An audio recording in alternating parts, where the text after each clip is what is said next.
الحمدللہ رب العالمین والصلاة والسلام علی رسولہ الکریم وعلی آلہ واصحابہ اجمعین اما بعد اعوذ باللہ من الشیطان الرجیم بسم اللہ الرحمن الرحیم شہر رمضان الذی انزل فیہ القرآن ہدی للناس وبینات من الہدی والفرقان بسم اللہ الرحمن الرحیم رب اشرح لی صدری ویسر لی امری واحلل عقدۃ من لسانی یفقہوا قولی۔ میری عزیز سامعات، درس قرآن مجید میں آپ سبھی کا تہہ دل سے خیر مقدم ہے۔ السلام علیکم ورحمۃ اللہ وبرکاتہ۔ کیسے آپ سبھی لوگ؟ الحمدللہ بخیر عافیت؟ الحمدللہ۔ اللہ تعالیٰ آپ کو مزید خیریت اور عافیت سے رکھے، اللہ تعالیٰ آپ کو خوشحال رکھے، آپ کو دنیا میں بھی بھلائیاں عطا کرے اور آخرت میں بھی خیر نوازے، آمین یا رب العالمین۔ درس قرآن میں کون سی سورہ چل رہی ہے؟ سورہ حج۔ لاسٹ ویک ہم لوگوں نے کہاں تک کیا تھا درس قرآن میں؟ آیت نمبر 64، کریکٹ۔ تو آج ہم لوگ آیت نمبر 65 آنورڈس جانیں گے، لیکن اس سے پہلے کیا ایک چھوٹا سا ریویژن۔ تو سورہ حج میں جو کانٹیکسٹ چل رہا ہے اس میں ہم نے اس سے پہلے جانا تھا کہ اللہ تعالیٰ جن لوگوں نے ہجرت کیا ان کو پہلے سے پہلے ترغیب دلا رہے ہیں کہ جو اللہ تعالیٰ کی راہ میں ہجرت کریں گے اور وہ قتل ہو گئے یا فوت ہو گئے، یعنی میدان جہاد میں نہیں وہ فوت ہوئے ہیں بلکہ اپنے بستروں پر فوت ہو گئے ہیں، یعنی شہادت ملی یا نہیں ملی تو بھی ہر طرح سے اللہ تعالیٰ بہترین رزق عطا فرمائیں گے ان سبھی کو، اور ایسے سبھی لوگوں کو ایسے مقام میں اللہ تعالیٰ داخل کریں گے جس سے وہ راضی ہو جائیں گے، اور اللہ تعالیٰ تو جاننے والے ہیں ہی۔ اس کے علاوہ ایک پرمیشن دی گئی تھی، وہ یہ کہ جو انسان اپنے اوپر کی گئی زیادتی کا بدلہ لے گا تو اس کے لیے شریعت اسلامیہ میں یہ جائز بات ہے کہ وہ برابر کا بدلہ لے لے اور اس پر مزید زیادتی نہ کرے، لیکن تھوڑا سا اونچ نیچ ہونے پر اللہ تعالیٰ نے اپنے آپ کو عفو غفور کہا ہے، تو اللہ تعالیٰ معاف کرنے والے ہیں۔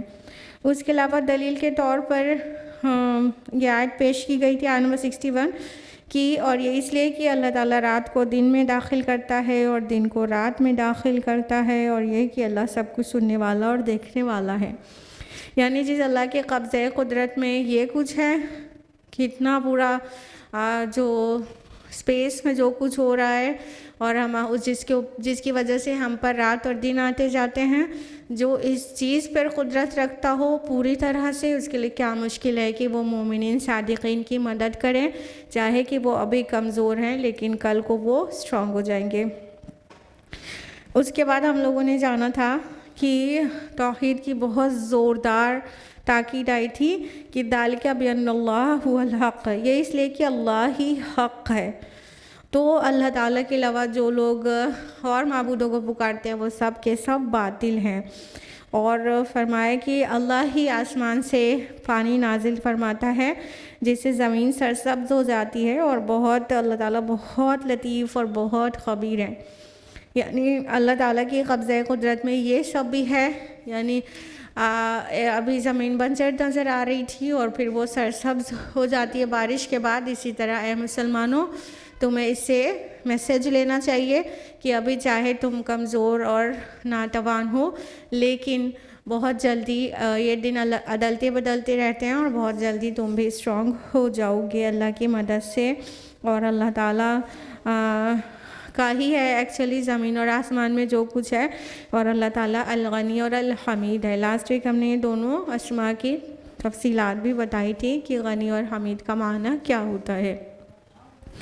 تو یہاں تک ہم لوگوں نے لاسٹ ویک کیا تھا، یہ تھی آیت نمبر 64۔ ناؤ موونگ ٹورڈز آیت نمبر 65۔ اعوذ باللہ من الشیطان الرجیم، بسم اللہ الرحمن الرحیم۔ الم تر ان اللہ سخر لکم ما فی الارض کیا تم نے دیکھا نہیں کہ اللہ نے زمین کی سب چیزوں کو تمہارے لیے مسخر کر دیا ہے؟ والفلک تجری فی البحر بامری، اور کشتی کو جو چلتی ہے سمندر میں اس کے حکم سے۔ وَيُمْسِكُ السَّمَاءَ أَن تَقَعَ عَلَى الْأَرْضِ إِلَّا بِإِذْنِهِ، اور وہ تھامے ہوئے آسمان کو اور وہ گر نہ جائے زمین پر مگر اس کے حکم سے۔ ان اللہ بالناس لرؤوف الرحیم، یقیناً اللہ انسانوں کے ساتھ بہت ہی شفیق اور بہت مہربان ہے۔ اب یہ اللہ تعالیٰ اپنی کچھ سائنس بیان کر رہے ہیں۔ ہمارے گرد و پیش کچھ ایسی نشانیاں ہیں جس پر ہم غور کریں تو وہ توحید کی دلالت کرتے ہیں۔ تو توحید کے دلیل کے طور پر بھی اور کانٹیکسٹ میں آئیں گے تو مشرکین کا جو عذاب کا چیلنج تھا اس کے جواب میں بھی اللہ تعالیٰ اس آیت کو پیش کر رہے ہیں کہ کیا تم نے دیکھا نہیں کہ زمین میں جو کچھ ہے اس کو اللہ تعالیٰ نے تمہارے لیے مسخر کر دیا ہے۔ مسخر کرنے کا مطلب تابع فرمان بنا دینا ہوتا ہے، لیکن صرف یہی نہیں ہوتا، مسخر کرنے کا مطلب سروس میں لگا دینا بھی ہوتا ہے۔ تو آپ دیکھیے کہ زمین پر جو کچھ بھی ہے سب ہماری سروس میں لگا ہوا ہے، سب کچھ، نہ صرف زمین میں، آسمان تک بھی سب ہماری سروس میں لگے ہوئے ہیں۔ سورج کو جو حکم دیا گیا ہے وہ سن رائز ہوتا ہے، سن سیٹ ہوتا ہے، اور اس کی گرمی اور حرارت اور روشنی دونوں ہماری لائف سروائیول کے لیے کس قدر ضروری ہے، تو وہ ہماری سروس میں لگا ہوا ہے۔ اور کہا کہ کشتی جو چلتی ہے سمندر میں وہ اللہ کے حکم سے چلتی ہے۔ کہنے کا مطلب اس کو جو لا آف بائنسی ہے جو ہم نے بعد میں مطلب اس کو مینشن کیا ہے وہ ہم نے بعد میں کیا نا۔ لا آف بائنسی اللہ تعالیٰ نے تو پہلے ہی سے بنا دے رکھا ہے، فزیکل لاز اللہ نے رکھے ہیں یہ زمین پر، یہ پانی پر، یہ پورے جس میں ورلڈ میں ہم فزیکل ورلڈ میں رہتے ہیں، اس کے ساری چیز اللہ تعالیٰ نے اس کے جو فزیکل لاز ہے وہ اللہ نے بنائے ہیں نا۔ تو کشتی کو اللہ تعالیٰ نے ہمارے لیے مسخر کر دیا ہے۔ اس پہ غور کرنے کی بات ہے کہ بظاہر ایسا لگتا ہے کہ ہم جب پانی پہ ہم چلتے ہیں تو ڈوب جاتے ہیں، لیکن اللہ تعالیٰ نے کشتی کو اس پر چلنے کی اجازت دی ہے۔ ٹھیک ہے، کشتی کس طرح سے چلتی ہے؟ انسان نے جب جان لیا کہ کس طرح سے مطلب پانی کے اوپر موومنٹ کس چیز کا ہو سکتا ہے، کون سی چیز فلوٹ کر سکتی ہے، تو اس نے لا آف بائنسی جاننے کے بعد لا آف آرکیمیڈیز آیا اور وہ سب سے ہم نے جان لیا کہ کس طرح پانی پر یہ چلتی ہے۔ حالانکہ یہ لا آف بائنسی سے اویئر ہونے سے پہلے بھی انسان کشتی میں سفر کرتا تھا۔ قرآن نازل ہوا اس سے بھی پہلے اور پہلے نوح علیہ السلام کو کشتی بنانے کا حکم دیا گیا تھا، تو ان کو بھی یہ پتہ تھا کہ ہم کس طرح سے کشتی کو ڈیزائن کریں تو یہ تیرنے لگے گی اور ڈوبے گی نہیں۔ بظاہر کیا ہے کہ انسان کو ایسا لگتا ہے پانی پہ کھڑا ہوگا تو ڈوب جائے گا، لیکن کشتی چلتی ہے، اس پہ اتنے زیادہ سے انسان ہوتے ہیں، نہیں ڈوبتی۔ ایک کیل ہو، ایک نیل ہو، وہ پانی میں ڈالیے ڈوب جائے گی، لیکن اس سے زیادہ وزن کا لکڑی کا ٹکڑا جس کا سرفیس زیادہ ہو تو وہ اور اس کی ڈینسٹی کم ہو تو اس کو پانی پہ رکھے تو وہ تیرنے لگے گا۔ تو سائنٹسٹ سمجھ گئے کہ فنڈا کیا ہے، تو اللہ تعالیٰ نے وہ سب لاز بنائے ہیں نا، فزیکل لاز۔ اللہ نے پابند کیا ہے نا پانی کو، اللہ نے پابند کیا ہے کشتی کو۔ اگر یہ فزیکل لاز اللہ وڈرا کر لے تو پھر سب ڈوب جائے، سب چیز ہی، کشتی بھی نہیں ٹھہر سکتی، پانی کا وہ لکڑی کا ایک ٹکڑا چاہے جتنا کم اس کی ڈینسٹی ہو اور کتنا ہی بڑی سرفیس ہو تب بھی وہ ڈوب جائے گا، اللہ تعالیٰ فزیکل لا اس میں سے لے لے تو۔ ٹھیک ہے، تو اس کو مسخر کرنا کہتے ہیں، کس طرح اللہ نے ہمارے تابع فرمان بنا دیا ہے۔ اور فرمایا کہ دیکھتے ہو تم تھامے ہوئے ہیں اللہ تعالیٰ آسمان کو کہ زمین پر گر نہ جائے۔ کیا مراد ہے اس سے؟ آج ہم اسے کاسمک بیلنس کہتے ہیں، جس چیز کو اللہ تعالیٰ کہہ رہے ہیں تھامے ہوئے ہیں گر نہ جائے۔ کتنی آسان الفاظ، آسان انداز میں بتایا گیا ہے۔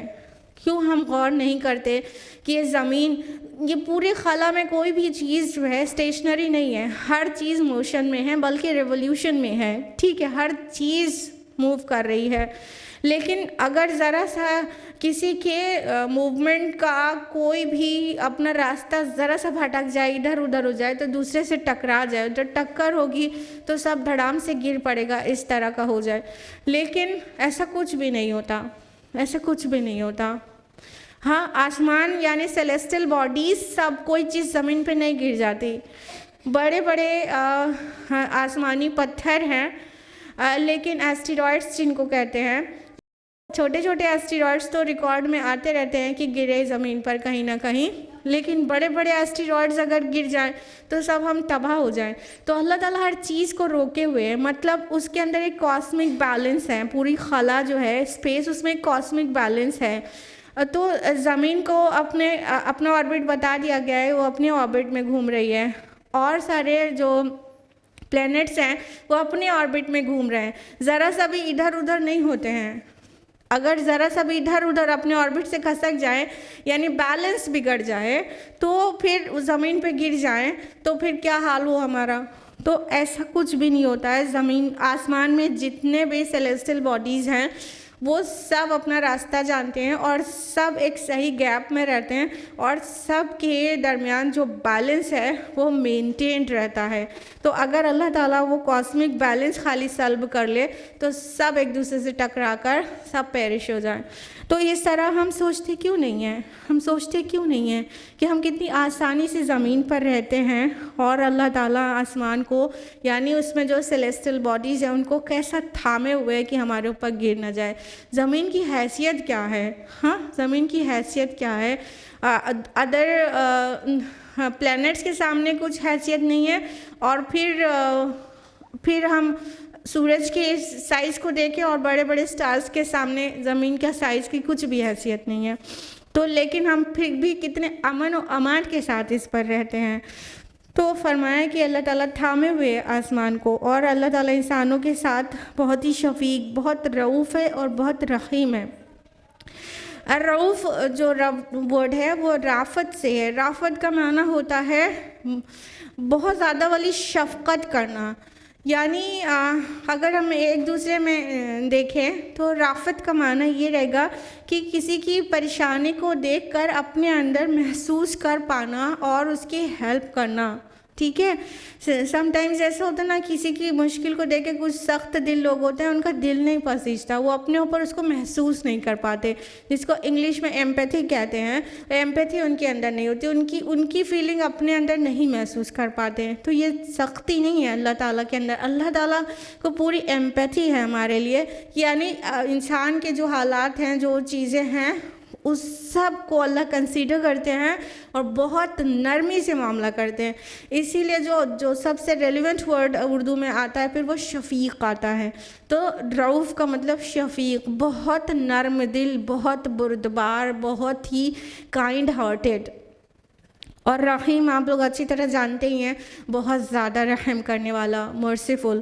تو اللہ تعالیٰ کی یہ مرسی ہے اور یہ صفت رافت ہے جس کی وجہ سے سب کچھ اپنی جگہ ٹکا ہوا ہے. ہم چاہے جتنے گناہ کر رہے ہیں لیکن اس کے ریٹرن میں ہمارے زمین کے اوپر آسمان گر نہیں پڑ رہا ہے، کوئی چیز ٹکرا نہیں جا رہی ہے، سورج اپنا راستہ بھول نہیں جا رہا ہے.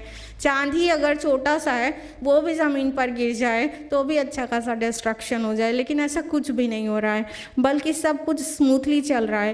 تو یہاں پر یہ آیت پیش کر کے ہم کو اور آپ کو غور و فکر کی دعوت دی گئی ہے. اور کانٹیکسٹ میں جائیں کہ مکہ کا آخری دور ہے رسول اللہ صلی اللہ علیہ وسلم کا، تو اس میں 13 سال سے رسول اللہ صلی اللہ علیہ وسلم دعوت دے رہے ہیں. تو اس آیت کو دلیل کے طور پر، توحید کی دلیل کے طور پر پیش کیا گیا ہے کہ یہ جو سب کچھ ہو رہا ہے نا، یہ تمہارے دیوی دیوتا نہیں چلا رہے ہیں، یہ اللہ تعالیٰ چلا رہا ہے. تو یہ ایک طرح سے توحید کا استدلال ہے یہ آیا.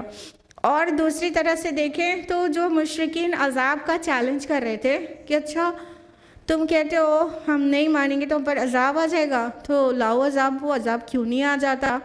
تو یہ عذاب کے لیے بھی ایک چیلنج جو دے رہے ہیں اس کے لیے بھی ہے کہ تم عذاب کا چیلنج مت کرو، تم عذاب کے لیے جلدی مت کرو، یہ اللہ تعالیٰ کی صفت رافت اور رحمت ہے جس کی وجہ سے وہ عذاب نہیں لا رہا ہے اور تم چین سے چل رہے ہو۔ یہ سب کچھ اللہ تعالیٰ کے ہاتھ میں ہے، جب چاہے تم کو یوں کرش کر دے۔ کوئی ایک سیلیسٹل باڈی بہت بڑی سی زمین پر گر جائے، سارے انسان مر جائے، پوری زمین ہی نیست و نابود ہو جائے، یا کہیں کوئی بلیک ہول ہو اور زمین جو ہے کسی بلیک ہول میں چلی جائے تو پورا کرش ہو کے ختم، پوری زندگیاں ختم۔ تو اللہ تعالیٰ کے لیے تو بہت آسان، بہت چھوٹی سی چیز ہے۔ تو تم عذاب کا چیلنج مت کرو، تم جلدی مت مچاؤ عذاب کا۔ یہ اللہ تعالیٰ کی رافت اور رحمت، اس کی شفقت اور رحمت کے باعث تم دنیا میں زمین پہ چل پھر رہے ہو، اس لیے نہیں کہ وہ عذاب اللہ تعالیٰ کی گرپ سے باہر ہو گیا، بالکل نہیں، بلکہ وہ بہت زیادہ شفیق اور بہت مہربان ہے، اس لیے تم کو چھوٹ دے رہا ہے۔ آیت نمبر 66، وَهُوَ الَّذِي أَحْيَاكُمْ ثُمَّ يُمِيتُكُمْ ثُمَّ يُحْيِيكُمْ، اور وہی ہے جس نے تمہیں زندہ کیا، پھر وہ تمہیں موت دے گا، پھر تمہیں زندہ کرے گا۔ إِنَّ الْإِنسَانَ لَكَفُورٌ، یقیناً انسان بڑا ہی ناشکرا ہے۔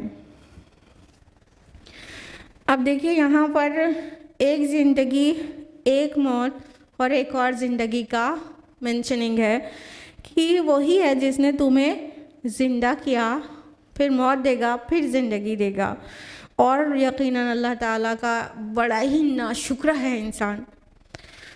تو اللہ تعالیٰ اس آیت کو پیش کر رہے ہیں کہ تم جو عذاب میں جو جلدی مچا رہے ہو اور عذاب نہیں آ رہا ہے، تو اطمینان رکھو، اگر دنیاوی عذاب تم پر نہیں بھی آ گیا تو موت تمہارے سر پہ کھڑی ہے، جب وہ آ جائے گی نا تب سارے طوطے اڑ جائیں گے تمہارے۔ ایک تو یہ بات ہو گئی۔ ابھی اس کی تفصیل میں جاتے ہیں، تعویلات میں، کہ 2 زندگی کا ذکر ہو گیا، بیچ میں ایک موت۔ اس کے علاوہ جو آیات ہیں ان کو بھی ساتھ لے لیں تو بیٹر انڈرسٹینڈنگ ڈیولپ ہو پائے گی۔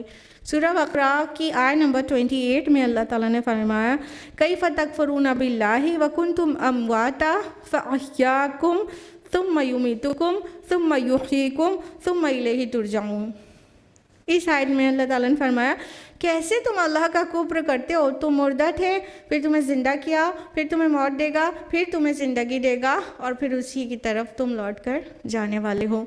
اب یہاں 2 موت اور 2 زندگی کی مینشننگ ہے، مردہ تھے پھر زندہ کیا، پھر مر جاؤ گے پھر زندہ کرے گا، ٹھیک ہے، 2 موت 2 زندگیوں کا ذکر ہے۔ اور اس مضمون کا جو کلائمیکس ہے وہ سورہ غافر سورہ نمبر 40 آیت نمبر 11 میں ہے کہ اے رب تو نے ہمیں 2 زندگیاں دیں اور 2 موت دی، ایسے واضح کر کے۔ اب یہ 2 موت 2 زندگی کا کیا فنڈا ہے، آپ میں سے کتنے لوگ جانتے ہیں؟ 2 3 4 5 6 لوگ جانتے ہیں یہ 2 موت 2 زندگی کہ کیا ایکچولی فلسفی ہے، قرآنک فلسفی۔ آپ بھی چلیے 7 ہو گئے، ماشاء اللہ، بارک اللہ۔ تو آپ کی آواز تو یہاں مائک تک نہیں پہنچ پائے گی، اس لیے ریکارڈ نہیں ہو پائے گی، پھر بھی پوچھیں گے۔ یہ سسٹر آپ بتائیے، یہ 2 موت 2 زندگی سے کیا مراد ہے؟ یوں نہیں، آپ کے پیچھے بتائیں۔ ایک بات تو دنیاوی زندگی ہے، دنیا میں زندہ ہوگے پھر موت آئے گی، پھر وہاں عرش کے میدان میں پھر مر کے پھر آدمی قبر سے تو 2 زندگی تو ریکگنائز کر رہے ہیں، 2 موت نہیں بتایا۔ چلیے ہم بتاتے ہیں۔ دیکھیے اللہ تعالیٰ نے قرآن حکیم میں سورہ اعراف سورہ نمبر 7 آیت نمبر 172 میں اس بات کو تفصیل سے بتایا ہے کہ اللہ تعالیٰ نے ابن آدم کی پشت سے آدم کی ذریت کو نکالا، پھر یعنی عالم ارواح میں ساری روحوں کو پیدا فرما دیا۔ آدم علیہ السلام کے ساتھ ساری روحوں کو اللہ تعالیٰ نے عالم ارواح میں پیدا فرما دیا تھا۔ پھر ان سے کہا الست بربکم، کیا میں نہیں ہوں تمہارا رب؟ تو سب نے کہا قالوا بلا شہدنا، تو انہوں نے کہا کیوں نہیں، ہم شہادت دیتے ہیں۔ یعنی ہم کو سب سے پہلے صرف روح کی شکل میں پیدا کیا جا چکا تھا۔ آدم علیہ السلام کو پیدا فرمانے کے ساتھ ساتھ اللہ تعالیٰ نے سارے اولاد آدم کو روحانی شکل میں پیدا فرما دیا تھا، ٹھیک ہے۔ پھر وہ جو روح تھی اس کو جیسے کولڈ اسٹوریج میں ڈال دی جاتی ہیں چیزیں، ویسے ہی ان کو موت دے کے کولڈ اسٹوریج میں ڈال دیا گیا۔ وہ پہلی موت تھی۔ یہ دو زندگیاں، دو موت جہاں پر آتا ہے، یہاں پہ بس یہی جو پہلی والی موت ہے اس کا ذکر نہیں آیا اس آیت میں، جو ہماری مطلب انڈر ڈسکشن ہے۔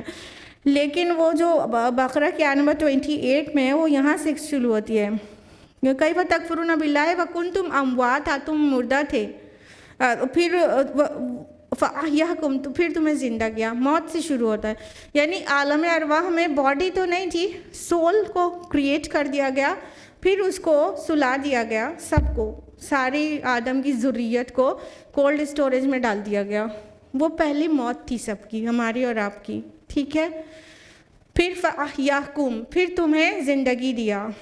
مدرس ووم میں جب جو فیٹس ڈیولپ ہو رہا ہوتا ہے، ایمبریو، اس وقت وہ جو کولڈ اسٹوریج والی روح تھی، جو اس کو مردہ کہا جا رہا ہے، یعنی ایکٹیو نہیں ہے، ایکٹیو پوزیشن میں نہیں ہے، اس روح کو مدرس ووم میں ڈال دیا جاتا ہے، تو یہ زندگی ہو گئی، ٹھیک ہے۔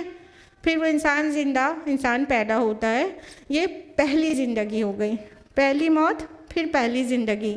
پھر آپ کو دوسری موت اچھی طرح پتہ ہے کیسے آتی ہے، جب آپ لوگ میت میں جاتے ہیں، ٹھیک ہے، روح نکال لی جاتی ہے، وہ دوسری موت ہو گئی۔ روح کو سیپریٹ رکھ دیا گیا عالم برزخ میں، اور جسم کو مٹی کے حوالے کر دیا گیا، یہ دوسری موت ہو گئی، ٹھیک۔ پھر روز آخرت اللہ تعالیٰ وہی عالم برزخ والی روح کو، یہ جو مٹی سے ہمارے کچھ ذرات میں ابھی بھی ہمارے کچھ وہ رہ جائیں گے کانسٹیٹیوئنٹ، اس سے ہماری باڈی کو رینیو کر دے گا اللہ تعالیٰ، دوبارہ ہم کو پیدا فرما دے گا باڈیلی فارم میں، اور اس روح کو جو عالم برزخ میں اس کو پھر مرج کر دیا جائے گا، یہ دوسری زندگی ہو گئی۔ ابھی کلیئر ہے، دو موت اور دو زندگی۔ روح کے فارم میں پیدا کیا گیا، پھر اس کو پہلی موت دی گئی، پھر مدرس ووم میں اس روح کو مرج کر کے باڈی کے ساتھ پہلی زندگی دی گئی، پھر ہم دنیا سے چلے جاتے ہیں، وہ بہت کلیئر ہے سب کو، وہ دوسری موت ہے، پھر آخرت میں پھر جلائے جائیں گے، وہ دوسری زندگی ہے۔ تو اللہ تعالیٰ نے ہر کسی کو ایکچولی دو موت اور دو زندگیاں دی ہیں، لیکن انسان کیا کرتا ہے، اپنے رب کا بڑا ہی ناشکرا ہے۔ یعنی اللہ تعالیٰ نے اس کا زندگی کا دیا جانا بھی اللہ کی طرف سے، ہاں، پھر دنیا میں آنے کے بعد پورا خانہ نعمت بچھا دینا بھی اس کے ذمے، اس زمین پر ہماری ضروریات کی ہر چیز مہیا کر دی اللہ تعالیٰ نے۔ جس طرح ایک بچے کو اپنی ہر ضرورت کے لیے ماں کی گود کافی ہوتی ہے، پروٹیکشن کے لیے بھی، لو کے لیے بھی، اور فوڈ کے لیے بھی ماں کی گود کافی ہوتی ہے، اسی طرح اس پوری زمین اللہ تعالیٰ نے ہمارے اور آپ کے لیے اتنی ساری نعمتوں کا خوان بچھا کر ہمارے لیے یہ ماں کی گود فراہم کر دی کہ اس میں پلو اور بڑھو اور اس میں زندگی گزارو، تمہاری ضرورت کا ہر سامان یہاں رکھ چھوڑا ہے، ایک بھی ضرورت سے تمہاری غافل نہیں ہے۔ تو دنیا میں زندگی دی، سارا سامان دیا، اور اس کے بعد ٹیسٹ کی جو زندگی ہے وہ چھوٹی ہے، پھر جو ریوارڈ یا پنشمنٹ کی زندگی وہ بہت بڑی ہے۔ تو تھوڑا سا ٹیسٹ کیا، اگر پاس ہو گئے تو بہت بڑا ریوارڈ دیں گے، تو اللہ تعالیٰ کا کتنا شکر کرنا چاہیے۔ لیکن اللہ تعالیٰ کیا کہہ رہے، ان الانسان لکفور، یقیناً انسان بڑا ہی ناشکرا ہے، بڑا ہی ناشکرا ہے، کہ اس کے جس سے وعدہ کر کے آئے تھے کہ قولوا بلا شہیدنا، ہم شہادت دیتے ہیں کہ آپ ہی ہمارے رب ہیں، آپ کی ہی عبادت کریں گے، دنیا میں آ کے شرک شروع کر دیتے ہیں، شکرانہ کسی اور کے اوپر چڑھانے لگتے ہیں، اور کریڈٹ کسی اور کو دے دیتے ہیں، اور پھر پیک اس کی ہے کہ عبادت بھی کسی اور ہی کی کرنے لگتے ہیں۔ تو پیدا اللہ نے کیا ہے، اس کا حق بنتا ہے کہ اس کی عبادت کی جائے، اس سے دعا کیا جائے، اس کا شکر بجا لایا جائے۔ سروری زیبا فقط اس ذات بے ہمتا کو ہے، سروری زیبا فقط اس ذات بے ہمتا کو ہے، حکمراں ہے ایک وہی باقی بتان آزری۔ تو علامہ اقبال کس کیفیت میں اس شعر کو انہوں نے کہا ہوگا، تو اس بات کو سمجھنے کی ضرورت ہے. جس نے ہمیں سب کچھ دیا ہم اسے چھوڑ کے کہاں چلے جاتے ہیں, کہاں چلے جاتے ہیں اپنے شکرانہ چڑھانے کے لیے کہ نہیں یہ اولاد ہوئی تو فلاں بابا کی دین ہے, یا فلاں پیر صاحب کی دعاؤں کا نتیجہ ہے, پھر ان کے قدموں پہ چڑھانے چلے جاتے ہیں. کہاں چلے جاتے ہیں؟ انسان بڑا ہی ناشکرا ہے, بڑا ہی ناشکرا ہے. دینے والا اللہ اور شفقت اور رحمت کرنے والا, غلطی کر رہے, گناہ کر رہے, شرک تک کر رہے, لیکن اللہ تعالیٰ اپنی صفت رافت اور رحمت سے ہمیں ڈھانپے ہوئے ہے. کافر بھی اس کا شکر نہیں بجا لاتے. بڑا ہی ناشکرا ہے انسان, بڑا ہی ناشکرا ہے. لئن شکرتم لأزیدنکم, اگر تم شکر گزاری کرو گے ہم تمہیں اور دیں گے. سورہ ابراہیم سورہ نمبر 14 آیت نمبر 7. اگلی آیت نمبر 67. لِكُلِّ أُمَّةٍ جَعَلْنَا مَنْسَكًا ہم ناسکوہ فلا ینازعنک فی الامر. ہم نے ہر امت کے لیے قربانی اور عبادت کے لیے طریقے مقرر کر دیے ہیں جن کی وہ پیروی کرتے ہیں, تو انہیں آپ سے اس معاملے میں جھگڑنا نہیں چاہیے. وَادْعُ إِلَىٰ رَبِّكَ إِنَّكَ لَعَلَىٰ هُدًى مُسْتَقِيمٍ, اور آپ اپنے رب کی طرف بلاتے رہیے, یقیناً آپ صلی اللہ علیہ وسلم ہدایت کے سیدھے راستے پر ہیں. اب اللہ تعالیٰ فرما رہے ہیں, اب اس کا کانٹیکس یاد رکھیے گا, مکی لائف کا لاسٹ پیریڈ. تو اللہ تعالیٰ فرما رہے ہیں کہ ہم نے ہر امت کے لیے ان کا منسک جو ہے وہ رکھ چھوڑا ہے.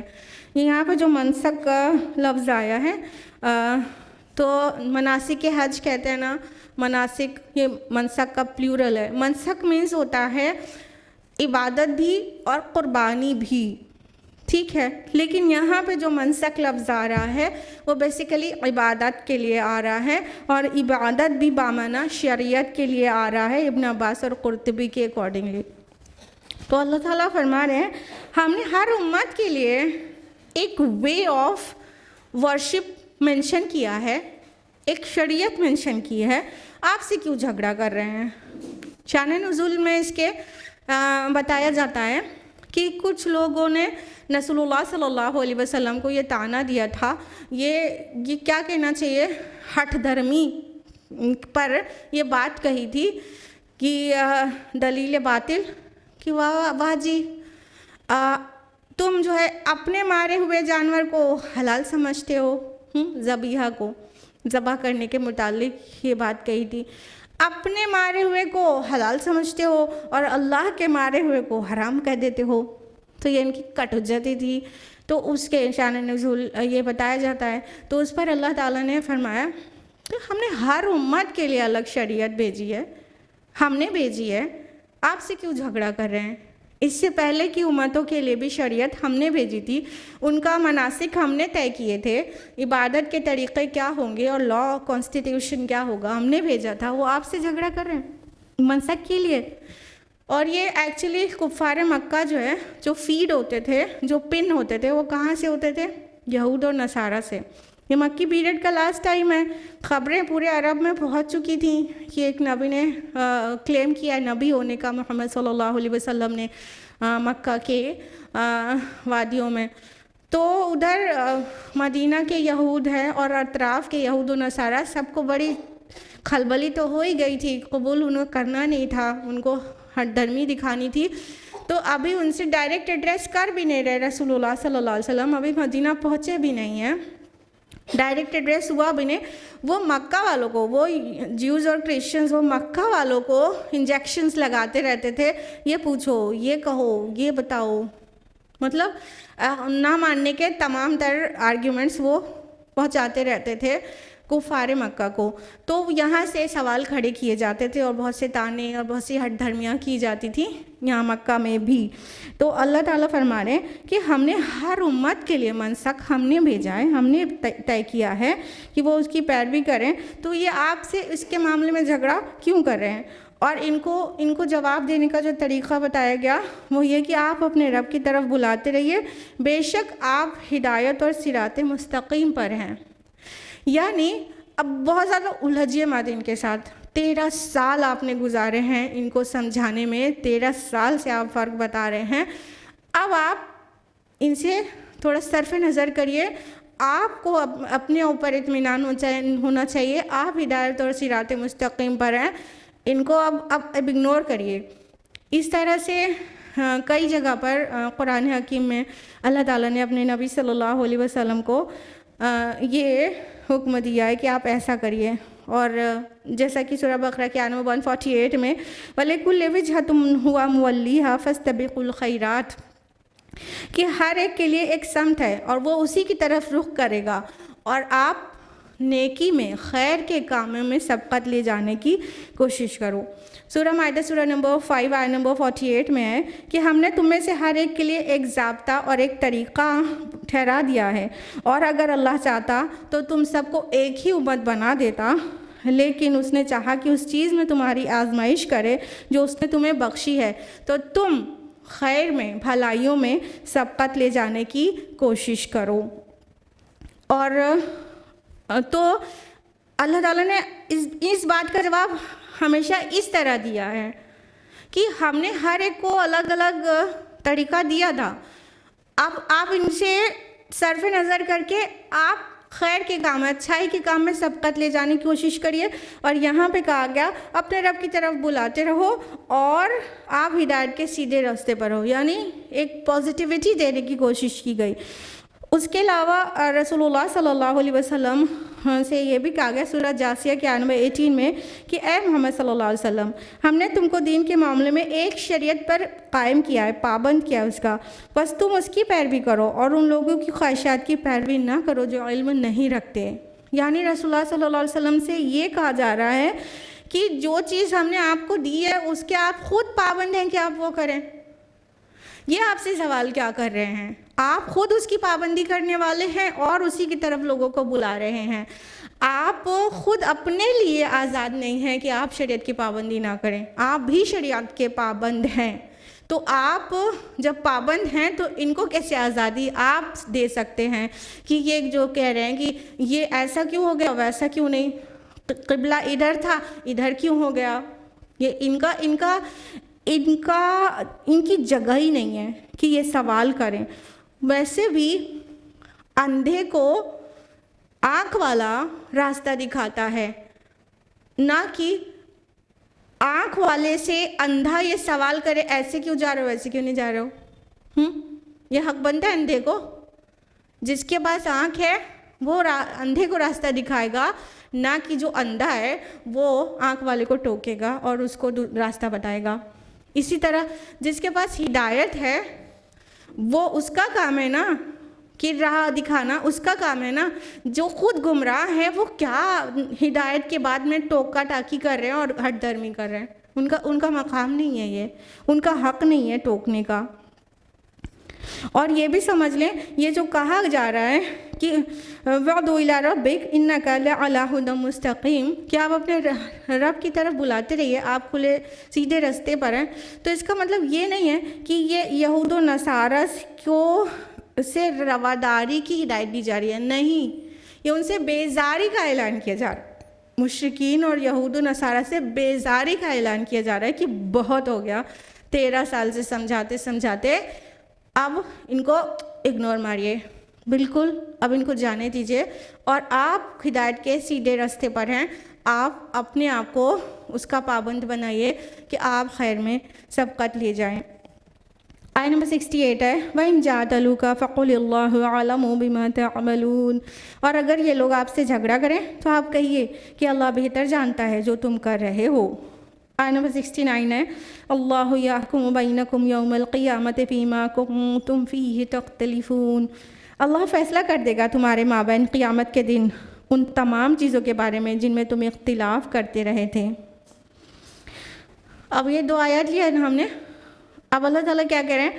اگر یہ آپ سے جھگڑا کریں، اگر یہ آپ سے حجت کریں، آپ سے ڈیبیٹ پہ آمادہ ہو جائیں، تو آپ کیا کہیے؟ اب بس اتنا ہی کہہ دیجئے اللہ اعلم بما تعملون، اللہ بہتر جاننے والا جو کچھ تم کرتے ہو۔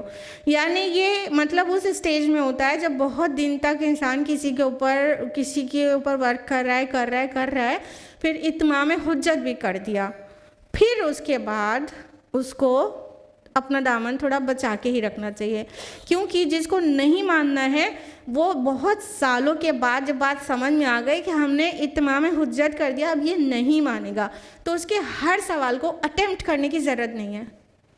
اب اس کی سوالوں سے ایک دم درگزر کرنا چاہیے، مطلب الجھنا نہیں چاہیے۔ ہر سوال کا جواب دیں گے، ادھر سے بہکائیں گے، ادھر سے ایسا ٹیڑھا میڑھا سوال کریں گے، مقصد یہ رہے گا الجھانا، نہ کہ حق کو قبول کرنا۔ تو اتنے دیر کے بعد جاہلوں کے ساتھ الجھنے سے پھر پرہیز کرنا چاہیے، کٹ حجتوں کے جواب دینے سے پرہیز کرنا چاہیے، اور یہ کہہ کے جدا ہونا چاہیے حسن کے ساتھ، یہ کہہ کے جدا ہونا چاہیے اللہ بہتر جانتا ہے، جو کچھ تم کرتے ہو وہ اس کا زیادہ عالم ہے، اور اللہ تعالیٰ ہمارے اور تمہارے درمیان اور ان چیزوں کے درمیان جس میں تم اختلاف کر رہے ہو میرے ساتھ، اس کے درمیان اللہ تعالیٰ روز آخرت فیصلہ کر دے گا۔ صرف آخرت میں نہیں ہونا ہے فیصلہ، دلیل کے طور پر، علم کے طور پر، یہ سب سارے فیصلے دنیا میں ہو چکے ہیں۔ نبی کے پاس دلیل واضح ہے، اللہ کے وحی ہے اس کے پاس، تو وہ علم سے اور دلائل سے دنیا میں فیصلے کر دیے جاتے ہیں، لیکن مشاہدے سے، عملی مشاہدے سے فیصلہ آخرت میں ہوگا، کھول کے رکھ دیا جائے گا آخرت میں۔ یہاں جو کچھ ہے علم کے ساتھ اور عقل کے ساتھ اور دلائل کے ساتھ پیش کیا جا رہا ہے، کوئی بھی صحیح جس کے دل میں وہ نہیں ہے، بغض نہیں ہے، جس کے پاس کسی بھی طرح کا اپنے لیے، اپنی قوم کے لیے اور کسی بھی قسم کی عصبیت نہیں ہے، تو پھر وہ انسان کو واضح ہو جائے گا۔ لیکن جو عصبیت اور بغض لے کے کسی بات کو سنے گا تو اس پر کبھی بھی واضح آپ نہیں کر سکتے۔ آپ پر یہ نہیں ہے کہ وہ سامنے والا مان لے، آپ پر کیا ہے کہ آپ پہنچا دیں، کھول کر پہنچا دیں۔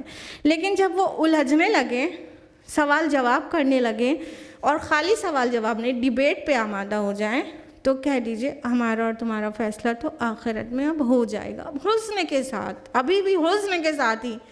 جاہلوں کے ساتھ خود بھی جہالت والا انداز نہیں اختیار کرنا چاہیے کہ ایک دم سے ہائپر ہو گئے اور عجیب الفاظ استعمال کرنے لگے، غصے میں آ گئے کہ مطلب اتنی دیر سے باطل پر وہ الجھ رہا ہے۔ نہیں، مومنین کا یہ طریقہ نہیں ہوتا، داعیان اسلام کا یہ طریقہ نہیں ہے۔ کیا کہا اللہ تعالیٰ نے سورہ نحل سورہ نمبر 16 آیت نمبر 125 میں؟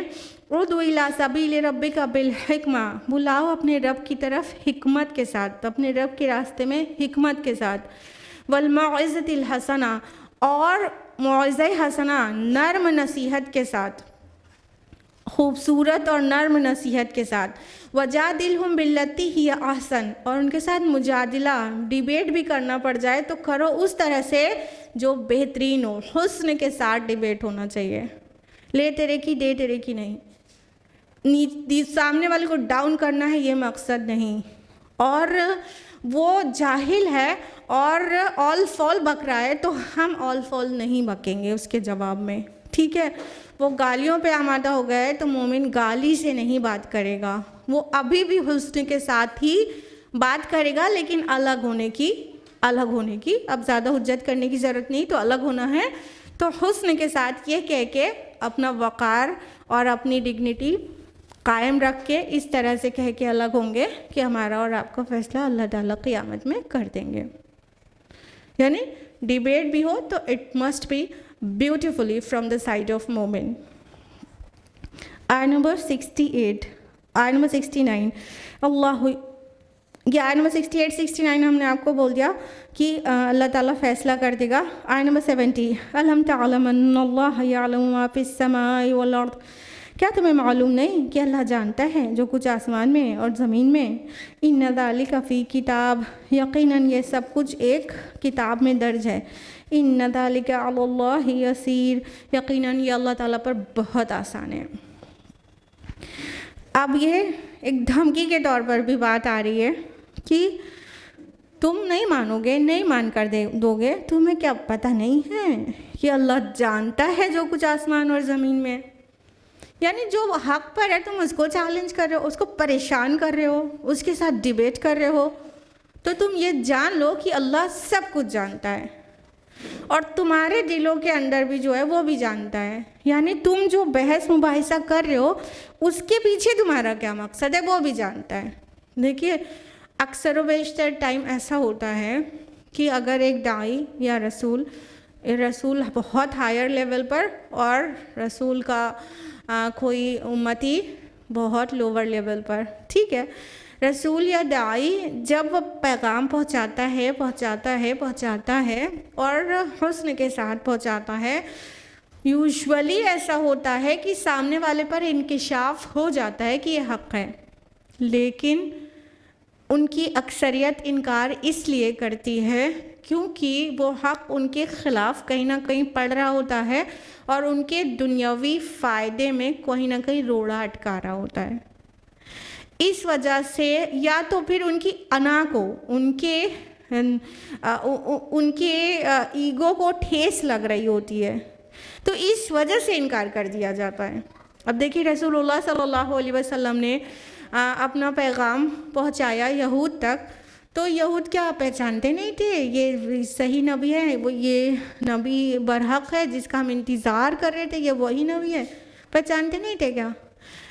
قرآن حکیم نے یہ تک واضح کر دیا ان کے متعلق کہ وہ تو ان کو ایسے پہچانتے تھے جیسے اپنے بیٹوں کو کوئی پہچانتا ہے. کوئی اپنا بیٹا باہر کھیل کے اور کیچڑ میں سنا ہوا بھی آئے گا تو بھی ماں باپ اسے پہچان جائیں گے نا کہ کوئی اور بچہ نہیں گھر میں گھس گیا، ہمارا ہی بچہ ہے، پہچان جائیں گے نا. کیسا بھی ہوگا ماں باپ پہچاننے میں دھوکہ نہیں کھا سکتے ہیں نا. تو اپنے بیٹوں کو جس طرح انسان بہت اچھا اور بہت مطلب یقین سے پہچانتا ہے، بہت اچھا پہچانتا ہے، اتنی اچھی طرح سے یہود پہچان گئے تھے کہ یہ وہی نبی آخر الزماں ہے جو ہماری کتابوں میں جن کی پیشن گوئی کی گئی ہے اور ان کی پروفیسیز پوری ہمارے کتابوں میں بھری پڑی ہے. یہ وہی نبی آخر الزماں ہے جو کھجور کی سرزمین میں آنے والے تھے. تو یہ وہی ہے، وہ ان کو ایک دم اچھی طرح پتہ تھا، لیکن انہوں نے کیوں انکار کیا پھر بتائیے؟ بالکل ان کی انا، ان کا تکبر کو ٹھیس لگ رہی تھی، ان کی جو عصبیت تھی اس کو ٹھیس لگ رہی تھی. کیا کہ یہ ہم تو سوچ رہے تھے، وہ پوری طرح سے ایکسپیکٹڈ تھے کہ وہ اتنے سارے انبیاء ہمارے ہی قوم سے آئے، بنی اسرائیل سے، تو آخری نبی بھی بس ہمارے ہی اندر سے آئے گا. وہ یقین سے جیسے بیٹھے تھے، اور پھر جب وہ بنی اسرائیل کے بجائے بنو اسماعیل سے نبی صلی اللہ علیہ وسلم نے کلیم کر دیا نبوت کا، تو بس کیوں یہ دوسرے، مطلب اگر ہم نے ان کے اوپر ایمان لے آئے تو مطلب ہماری شان کی تو گئی، اب بنو اسماعیل کے تابع فرمان ہو گئے، ایسا ہو جائے گا. یہ ان کو نہیں پسند تھا کہ ہم عصبیت ان کی ایک دم بھڑک اٹھی تھی کہ نہیں، ہم بنو اسماعیل، یہ عرب کے بدو، یہ جاہل، ہم اتنے سالوں سے شریعت والے لا کانسٹیٹیوشن ہمارے پاس اتنے سالوں سے ہم لیڈ کر رہے ہیں، وی آر دا لیڈرز، اور یہ بدو لوگ، ان میں سے ایک گنوار میں سے ایک اٹھ کے کہہ رہے ہیں نبی ہم اس کے تابع ہیں، اس کی اطاعت کریں، اس کے مرضی سے اپنے لائف کو مطلب مولڈ کریں. تو یہ ان سے نہیں ہو رہا تھا. تو یہ تھی ان کا ایروگینس، یہ تھی ان کی عصبیت، تو اس وجہ سے ایمان نہیں لائے. اس طرح سم ٹائمز داعیان اسلام بھی لے کر اللہ کے دین کی دعوت اٹھتے ہیں تو وہ اس لیے لوگ سمجھ جاتے ہیں یہ صحیح ہے، ہوتا نہیں آپ سب کے ساتھ، لوگ جانتے ہیں، ایون سم ٹائمز کہتے بھی ہاں حق ہے، لیکن اس کو ماننے میں ان کا کوئی دنیاوی نقصان ہو رہا ہوتا ہے، یا تو کوئی نفس پہ ایک ٹھیس پہنچ رہی ہوتی ہے، نفس پہ، ہاں، جس کو برداشت کرنے کہ وہ سکت نہیں رکھ پاتے اپنے اندر، اپنے نفس کے غلام ہوتے ہیں یا تو دولت کے غلام ہیں. آج لوگوں کو اسلام پہنچایا جائے نان مسلم کمیونٹی میں تو پرابلم کیا ہے؟ ان کی پرابلم یہ ہے کہ ابھی اسلام کہے گا کہ انٹرسٹ فری اکانومی ہونا چاہیے، ابھی اسلام کہے گا یہ پورنوگرافک پورا جو انڈسٹری ہے یہ پوری بند ہونا چاہیے. تو ان کا millions and billions and trillions of dollars کا اینول ریونیو افیکٹ ہو جائے گا. اس لیے نہیں مانیں گے. ذاتی سطح پر بھی یہی ہوتا ہے کہ کچھ حق بات پیش کی جا رہی ہے، لیکن جو انسان نفس کا غلام ہے اس کے پاس کا نہیں، اسے تو اپنی حسن کو دکھاتے پھرنے میں بہت مزہ آئے اور اپنا جتنے پارٹیز میں جائیں اسے سیلفی لیں اور پھر اس کو واٹس ایپ اسٹیٹس اور فیس بک اسٹوری پہ ڈالیں، پھر بہت سارے لائکس آئیں، اور وہ یہ سب ان کی کمزوریاں ہیں. تو یہ اس سے نہیں ہوگا کہ بولے نہیں کریں، ایسا نہیں کرنا چاہیے، حسن کی نمائش نہیں ہے، جائز ہے، لیکن نہیں مان پائیں گے. مانتے ہیں کہ وہ بات صحیح جگہ سے لے کر قرآن کی بات پہنچائی جا رہی ہے، لیکن نفس کے غلام ہے. تو کئی چیز آڑے آ جاتی ہے بیچ میں حق کو قبول کرنے میں. تو حق کو قبول کرنے والے جو نہیں کرنا چاہتے ہیں تو وہ لوگ کو اللہ تعالیٰ دھمکی دے رہے ہیں کہ کیا تم جانتے نہیں ہو آسمان اور زمین میں جو کچھ ہے وہ اللہ جانتا ہے، اور سب کچھ ایک کتاب میں درج ہے. اب یہ کتاب کون سی ہے؟ بعض کے نزدیک یہ نامہ اعمال ہے، اور ابن عباس، قرطبی اور اکثر اسکالرز کے نزدیک یہ لوح محفوظ ہے، پریزروڈ ٹیبلٹ، کتاب مکنون ہے. اور یہ کیا ہے ایکچولی؟ لوح محفوظ کیا ہے؟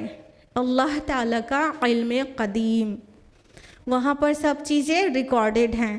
تو ہر چیز کا اللہ کو پتہ ہے، دل میں کیا تھا اور کس لیے بات نہیں مانا رسول یا داعی کی، وہ اللہ جانتا ہے. تو دھمکی کے طور پر یہ پیش کیا جا رہا ہے، جان لو اللہ تعالیٰ سب کچھ جانتا ہے، and everything and every moment of your life and each and everything has been recorded in the preserved tablet.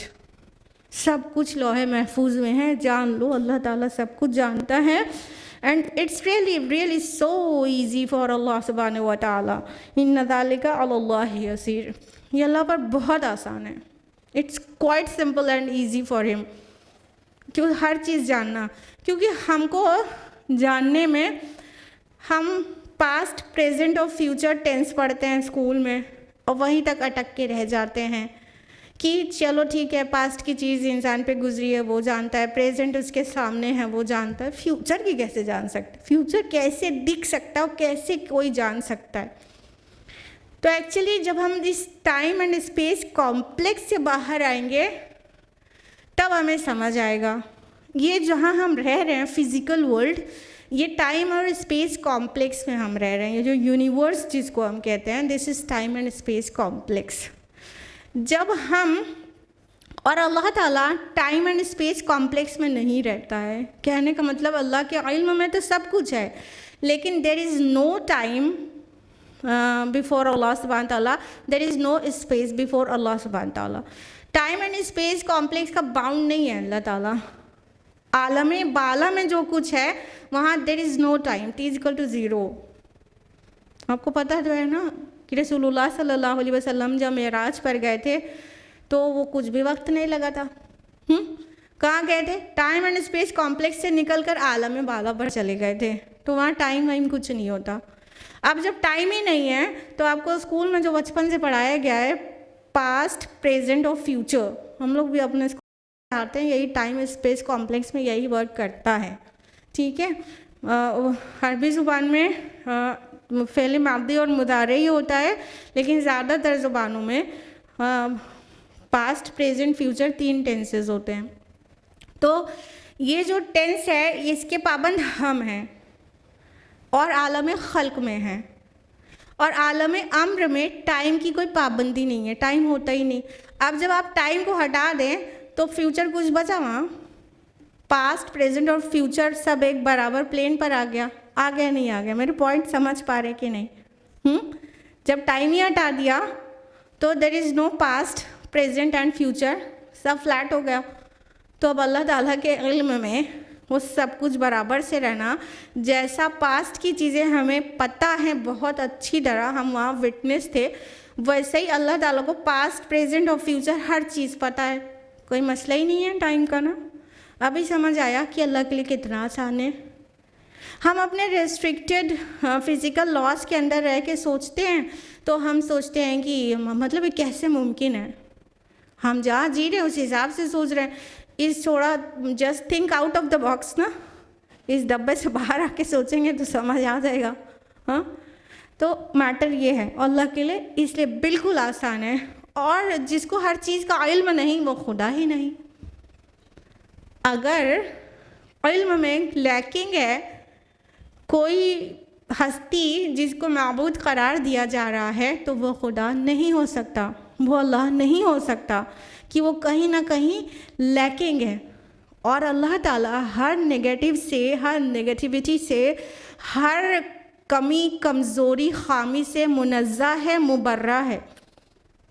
وہ ہی is beyond and beyond and beyond every weaknesses. تو اللہ تعالیٰ کی ذات کے بارے میں بات ہو رہی ہے, اس کے لیے بہت آسان ہے, سب کچھ جاننا بہت آسان ہے. It's quite simple. آیت نمبر 71 وَيَعْبُدُونَ مِن دُونِ اللَّهِ مَا لَمْ يُنَزِّلْ بِهِ سُلْطَانًا, اور وہ پرستش کرتے ہیں اللہ کے سوا ایسی چیزوں کی جن کے بارے میں اس نے کوئی سند نہیں اتاری. وَمَا لَيْسَ لَهُم بِهِ عِلْمٌ, اور انہیں اس کا کچھ بھی علم نہیں. وَمَا لِلظَّالِمِينَ مِن نَصِيرٍ, اور ایسے ظالموں کا کوئی مددگار نہیں ہوگا. یہ اب شفاعت کی غلط فہمی کا ازالہ کیا جا رہا ہے کہ لوگ جانتے ہیں اللہ ہے, سپریم پاور وہی ہے, سب کچھ اس کے ہاتھ ہے, لیکن کیا ہے نا, یہ ہمارے دیوی اور دیوتا یہ ہمارے سفارشی ہیں جن کو آخرت پر ایمان ہے بھی کہ مرنے کے بعد جی اٹھنا ہے. تو ان کو اس سفارش کے فنڈے نے بہت بہکایا ہوا ہے, بہت برباد کیا ہوا ہے کہ یہ ہمارے فلاں ہماری سفارش کر دیں گے, ہم بچ جائیں گے, یہ اللہ کے بلوڈ ہیں. تو اللہ تعالیٰ فرما رہے ہیں کہ وہ اللہ کے علاوہ کسی اور کی پرستش کرتے ہیں اس لیے کہ وہ سفارش کر دیں گے. ان کو اس کا کچھ بھی علم نہیں ہے, نہ عقلی نہ نقلی, کوئی بھی علم نہیں ہے. عقل کی بنیاد پر راشنل کوئی لاجک یا پھر کوئی نقلی مطلب کہیں سے ریویلڈ نالج کچھ بھی نہیں ہے. کیا اللہ نے ایسا کچھ اتارا تمہارے درمیان؟ کبھی ایسی کوئی دلیل اتاری ہے؟ کوئی آسمانی کتاب میں لکھا ہوا ہے کہ شرک فائن ہے, شرک ٹھیک ہے, لاجیکل بات ہے یا صحیح ہے؟ اللہ نے اتارا اللہ کے ساتھ کوئی اور معبود ہیں جو تم ان کی عبادت کر لو, پرستش کر لو یا اپنا سفارشی بنا لو. کہیں کوئی آسمانی کتاب میں نہیں ہے, کہیں یہ ریشنلی کہیں لاجیکلی پروون ہے, نہیں ہے. تو اس کی نہ کوئی عقلی دلیل ہے نہ نقلی دلیل ہے, بس یہ اپنے ظن کی پیروی کر رہے ہیں. اور ایسے ظالموں کا کوئی مددگار نہیں ہوگا. کہنے کا مطلب سمجھ رہے ہیں یہ سفارش کر دیں گے, وہ اپنی مدد خود آپ نہیں کر پائیں گے تو تمہاری مدد کیا کریں گے, وہ تو اتنے کمزور ہیں. آخری رکوع میں آ جائے گا تو آیت نمبر 73 میں آ جائے گا. تو اللہ تعالیٰ فرما رہے کہ ایسے ظالم کا کوئی مددگار نہیں ہے, کوئی جتنی مدد کا تقیہ کیے ہوئے ہیں کوئی مدد کرنے نہیں آئے گا. آیت نمبر 72 وَإِذَا تُتْلَى عَلَيْهِمْ آيَاتُنَا بَيِّنَاتٍ تَعْرِفُ فِي وُجُوهِ الَّذِينَ كَفَرُوا الْمُنكَرَ, اور جب ان کو پڑھ کر سنائی جاتی ہیں ہماری روشن آیات تو تم دیکھتے ہو کہ کافروں کے چہرے پر ناگواری کے آثار. يَكَادُونَ يَسْطُونَ بِالَّذِينَ يَتْلُونَ عَلَيْهِمْ آيَاتِنَا, قریب ہوتے ہیں کہ ٹوٹ پڑے ان پر جو ان کو ہماری آیات پڑھ کر سناتے ہیں. قُلْ أَفَأُنَبِّئُكُمْ بِشَرٍّ مِّن ذَلِكُمْ, آپ کہیے کیا میں تمہیں اس سے بدتر چیز کی خبر نہ دوں؟ النار, وہ آگ ہے. وَعَدَهَا اللَّهُ الَّذِينَ كَفَرُوا, جس کا وعدہ کیا ہے اللہ نے کافروں سے. وَبِئْسَ الْمَصِيرُ, اور وہ بہت ہی برا ٹھکانہ ہے. اب ایک سین بیان کیا گیا ہے کہ جب نبی صلی اللہ علیہ وسلم اور ہمارے صحابہ جب قرآن پیش کرتے تھے, اللہ کی روشن آیات کو پیش کرتے تھے کفار پر, تو اللہ تعالیٰ نے فرمایا کہ تم دیکھتے ان کے چہرے پر کیسی ناگواری کا اظہار ہو جاتا ہے, کیسے چہرے پر ناگواری سی چھا جاتی ہے. تو یکادونا لفظ آیا ہے, اس کا معنی ہوتا ہے کسی فعل کے عمل کے قریب تر ہونا. تو کہتے یکادون یسطون بالذین یتلو علیہم آیاتنا، جو لوگ ہماری آیات کو سنا رہے یہ قریب ہوتے ہیں کہ ان پر ٹوٹ پڑے، ان پر حملہ کر دیں، اور انفیکٹ کر چکے ہیں کئی بار۔